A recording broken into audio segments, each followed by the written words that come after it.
নেবেন মানে এখানে আমরা যাচ্ছি চলে যে টেস্ট ক্রিকেটটা যেহেতু ক্রিকেট ডেভেলপমেন্ট একটা জায়গা থেকে মানে স্পেসিফিক আসলে সরকার থেকে কোন কোন জিনিসগুলো আরও একটু সহযোগিতা আপনার বিষয়ে করতে চাই।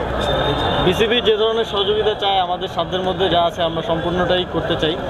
আপনারা জানেন যে আমাদের হয়তো বাজেট আমরাও একটু কম পাই, যেহেতু আমাদের আরও আদার প্রায়োরিটিস আছে। আমাদের মৌলিক অধিকার নিশ্চিত করতেই দেশের জনগণের আমাদের হিমশিম খেতে হয়, যেহেতু আমাদের ফাইন্যান্সিয়াল সিচুয়েশন এরকম। তারপরে আমাদের দিক থেকে সর্বোচ্চ সহযোগিতা করার মানসিকতা এখন মন্ত্রণালয়ের আছে। মন্ত্রণালয়ের আমাদের সব স্তরে ক্লিয়ারলি নির্দেশনা দেওয়া আছে যাতে করে সকল ফেডারেশন এবং ক্রীড়া সংস্থার সাথে খুব ভালো কোঅর্ডিনেশন রাখা হয় এবং আমাদের দিক থেকে সর্বোচ্চ সহযোগিতা করা হয়। তো আমরা একটা ভালো সমন্বয়ের মাধ্যমে বিসিবি হোক, বাফুফে হোক, অন্যান্য ফেডারেশন হোক, বাংলাদেশের স্পোর্টসকে সামনের দিকে এগিয়ে নিয়ে যাচ্ছে। 100টি স্কুলে আপনি টার্ফের কথা বলেছেন, আর্টিফিশিয়াল বিষয়টা একটু পরিষ্কার করে যদি বলেন। এটা প্রয়োজনের ভিত্তিতে 100টির বেশি হতে পারে। আমরা এখন অ্যাসেসমেন্টটা করছি, বিসিবি আমাদেরকে এতে সহায়তা করছে। পাশাপাশি আমাদের যারা জেলা ক্রীড়া অফিসার আছেন ওনারাও অ্যাসেসমেন্টে সহায়তা করছেন যে কোন স্কুল মাঠগুলোতে সাধারণত লোকাল টুর্নামেন্টগুলো হয়ে থাকে, আর কোন স্কুল মাঠগুলোতে বেশি খেলা হয়, এবং সেখানে আমরা সিনথেটিক পিচ করে দেবো যাতে করে ফুটবল বা অন্যান্য স্পোর্টস খেলার ক্ষেত্রেও কোনো বাধা না হয়। এবং আপনারা জানেন যে একটা সিনথেটিক পিচ থাকলে বাউন্স থেকে শুরু করে কনসিস্টেন্সি থাকে। আমরা তো মাঠে খেলতাম, গর্ত হয়ে যেত, তো বল এদিক থেকে ওইদিকে চলে যেত বা একটা কনসিস্টেন্সি থাকতো না। ফলে এটাও আমাদের যারা স্কুলের বাচ্চারা যে খেলবে তাদের স্পোর্টসটাকে ডেভেলপ করবে এবং তাদের জন্য একটা মানে সেমি প্রফেশনাল হলেও খেলার একটা সুযোগ তৈরি হবে। সেটা কি ঢাকা কেন্দ্রিক হবে নাকি সারা দেশে আমরা সারা দেশে ভাই একটা ব্যাপার একটু টেস্ট স্ট্যাটাস প্রাপ্তিটা তো একটা সাংগঠনিক দক্ষতা বা সাংগঠনিক অর্জন। এই জায়গাটায় সাবের হোসেন চৌধুরী যিনি তৎকালীন প্রেসিডেন্ট ছিলেন তিনি ছিলেন না, যদিও একটা কারণেই উনি নেই। পাশাপাশি সাধারণ সম্পাদক ছিলেন, আমি যদি ভুল না করি, সৈয়দ আশরাফুল হক, তিনিও ছিলেন না, তিনি তো অ্যাভেলেবল ছিলেন। তাকে এই জায়গাটায় প্রমোট করার একটা সুযোগ ছিল, কোনো কারণে কি করা হয়নি? এই প্রশ্নটা আমি উত্তর দিই। এটা কারণটা হচ্ছে যে আমাদের লক্ষ্য ছিল যে আমাদের ওই টিমে কারা ছিল এবং সেই টিমে সমস্ত প্লেয়ার যারা ছিল, যারা আসতে পারেনি তাদেরকেও আমরা দাওয়াত দিয়েছি, দলের ম্যানেজার, দলের কোচ সবাইকে আমরা দাওয়াত দিয়েছি।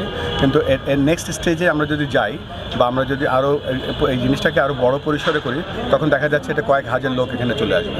তো আমাদের শ্রদ্ধা তাদের জন্য সবসময় আছে, তাদেরকে সবসময় মনে করি আমরা, এবং এটা এই লিমিটেশনটা এর মধ্যেই ছিল।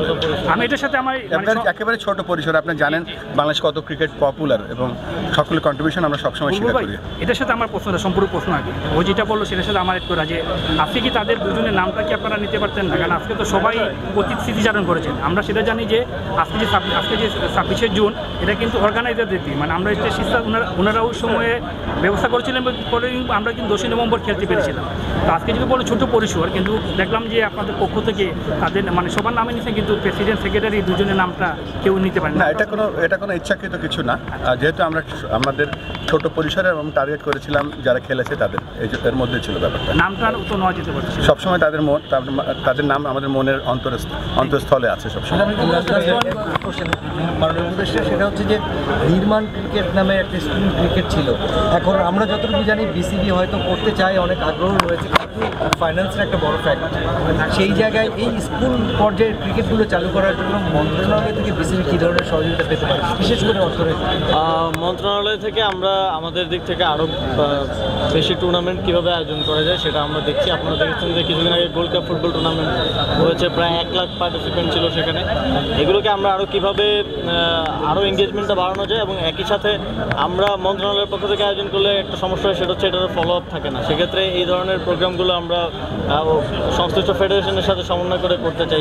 সেক্ষেত্রে আপনারা জানেন যে আমরা জেলা ফুটবল টুর্নামেন্টের উদ্যোগ নিয়েছি, বাফুফের সাথে আমরা এটা সমন্বয় করছি যাতে করে ফলো আপ থাকে, এবং একই সাথে এই টুর্নামেন্টকে কেন্দ্র করে ওই ফেডারেশনের একটা নতুন করে তৈরি হয়, উদ্দীপনা তৈরি হয়, এবং প্রত্যেকটা জেলায় জেলায় টিম হবে এবং ডিএফএগুলো অ্যাক্টিভ হবে। তো এভাবে আমরা সমন্বয়টা করতে যাচ্ছি, এবং আমরা চেষ্টা করব যে যত বেশি আপনার ক্যালেন্ডার টুর্নামেন্ট রাখা যায়, ক্যালেন্ডার ইভেন্ট রাখা যায়, তত ভালো, তত বেশি এঙ্গেজমেন্ট এবং তত বেশি অংশীদারিত্ব তৈরি হয়। আর স্কুল ক্রিকেটের ব্যাপারে আমি এটা বলতে যাচ্ছি, স্কুল ক্রিকেট কিন্তু ক্রিকেট বোর্ডের নিজস্ব তত্ত্বাবধানে প্রায় 300-র উপরে স্কুল খেলে। আমাদের স্পন্সর আছে প্রাইম ব্যাংক, এবং সেটা আমরা এবার যেটা করব সেটা আমরা একটা কম্বাইন্ড স্কুল ফাইনাল টিম বানাবো, এবং আমাদের ফাহিম ভাই শ্রীলঙ্কা যাচ্ছেন, তিনি শ্রীলঙ্কার সাথে একটা ইন্টারন্যাশনাল বাইল্যাটারাল করার চেষ্টা করবেন। ক্রীড়া উপদেষ্টা আপনার কাছে একটু জানতে চাচ্ছি, আসলে বুলবুল ভাইয়ের কাছে প্রত্যাশাটা কি, বেশি সময় নেই, সামনে বিসিবির মেয়াদও শেষ হচ্ছে, নির্বাচনের কোনো পরিকল্পনা বা ভাবনা বা বোর্ডের যারা পরিচালক আছেন তাদের ভিতরে কোনো আলোচনা হয়েছেন কিনা, চাইলে বুলবুল ভাই উত্তর দিতে পারেন, তবে আপনার প্রত্যাশাটা কি থাকে?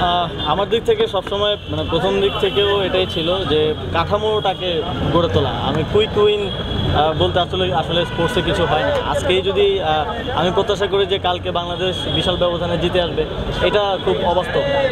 প্রথমত এমন একটা কাঠামো তৈরি করা যার মধ্য দিয়ে বাংলাদেশের ক্রিকেট ভবিষ্যতে ভালো করবে। আমরা সবসময় ইকোসিস্টেমের কথা বলছি, আমরা সবসময় বলছি যে একদম পাড়াগাঁয়ের যদি কারোর মধ্যে ট্যালেন্ট থাকে তাকে যেন মেইন স্ট্রিমে নিয়ে আসা, জাতীয় দলে নিয়ে আসার পর্যন্ত পরিচর্যাটা আমরা করতে পারি, এরকম একটা কাঠামো তৈরি করা, একটা শক্তিশালী ক্রিকেটের কাঠামো তৈরি করা প্রত্যেকটা পর্যায়ে, এবং রিজিওনাল ক্রিকেট যেটা এখন বিসিবি উদ্যোগ নিয়েছে, বিকেন্দ্রীকরণ, এটা আমরা যুগের পর যুগ ধরে শুনে আসছি কিন্তু কোনো উদ্যোগ ছিল না, এখন উদ্যোগটা নিয়েছে। আমি আশা করি এটার সফলতা আমি কামনা করছি, এবং এই কাঠামোটা বুলবুল ভাই তার যে এক্সপেরিয়েন্স আছে ক্রিকেটের, তিনি আফগানিস্তানে কাজ করেছেন, চায়নাতে কাজ করেছেন, সেই এক্সপেরিয়েন্স থেকে সহযোগিতা করবেন তৈরি করতে, এবং দায়িত্ব নিয়ে তৈরি করবেন, এবং বাকি বোর্ড তাকে সহায়তা করবে, এবং আমরাও মন্ত্রণালয়ের পক্ষ থেকে সর্বোচ্চ সহযোগিতা করব। এটাই রিজিওনাল ক্রিকেট নিয়ে বুলবুল ভাইয়ের কাছে একটু মানে ক্লিয়ারলি জানতে চাই, যেটা আপনাদের পরিকল্পনাটা কীভাবে করতে যাচ্ছেন, আরেকটা আমাদের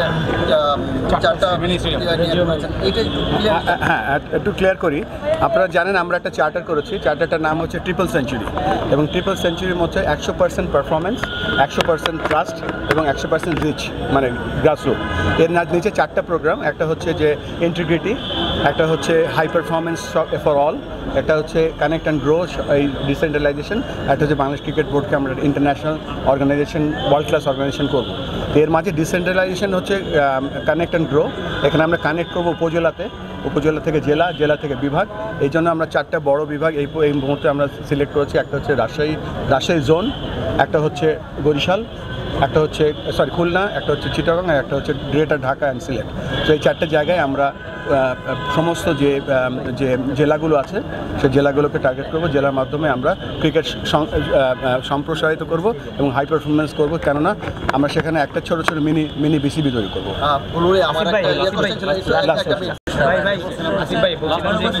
কুমিল্লা স্টেডিয়াম নিয়ে অনেক কথা হচ্ছিল যে কুমিল্লা স্টেডিয়াম থেকে ফুটবলের দায়িত্ব দেওয়া হয়েছে। কুমিল্লা অনেক ক্রিকেটার, অনেক সংগঠক আমাকে স্পেশাল, আমি যদি স্পোর্টস নিয়ে কাজ করি, আমাকে বলছে আপনার সাথে যখন কথা হবে কুমিল্লা স্টেডিয়াম নিয়ে কথা বলতে।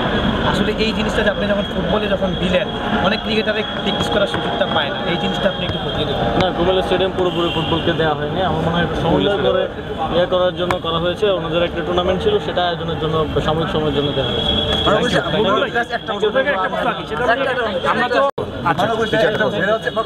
তবে আপনাদের কাছে একটা শেষ কথা বলি, আমি এই কদিন আসার পরে আমরা আমাদের যে পার্টনারশিপ তৈরি হয়েছে আমাদের যুব ক্রীড়া মন্ত্রণালয়ের সাথে, we are really grateful Asif ভাই স্যার আপনার প্রতি, বিকজ আমরা যখন যে জিনিসটা এই 100টা মাঠে যে সিনথেটিক পিচ বসাচ্ছি এবং বড় বড় যে স্থাপনাগুলোতে সাহায্য করা বা এই স্টেডিয়ামটার মালিকও জেনেছি, তাতে ধন্যবাদ জানাচ্ছি আপনাদের এই সমস্ত সাপোর্ট এবং এক্সটেনশন সাপোর্টের জন্য। Thank you very much. Thank you.